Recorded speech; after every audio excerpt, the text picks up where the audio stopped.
নমস্কার, আমি অ্যাডভোকেট নৃপেন রায় বলছি, নৃপেন্দ্র কৃষ্ণ রায়।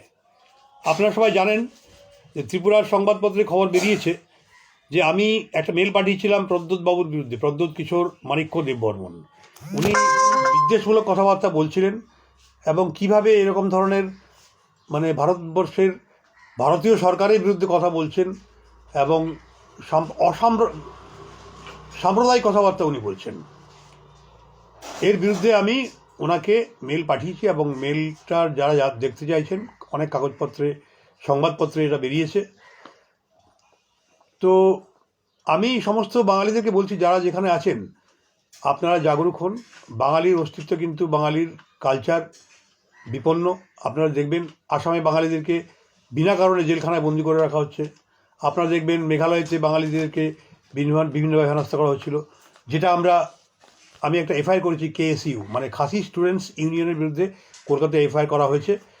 এবং সম্ভব হলে আমরা মামলা করব। কলকাতা পুলিশ ব্যাপারটা দেখছেন।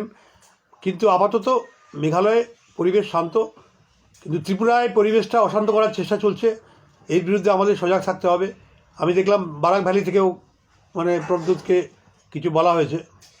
তো প্রদ্যোৎবাবু বেসিক্যালি খুব ভালো ছেলে। উনি হালে পানি পাচ্ছেন না বলে ওনার এই সমস্ত বিষোদ্গার হচ্ছে আর কি। ওনাকে বলবো, বাঙালির সঙ্গে মিলেমিশে থাকুন, আপনি আপনার সঠিক জায়গাটা পেয়ে যাবেন। এবং খুব তাড়াতাড়ি আপনি ক্ষমা চান, না হলে পরে কিন্তু এফআইআরটা করেই ফেলবো। ধন্যবাদ সবাইকে।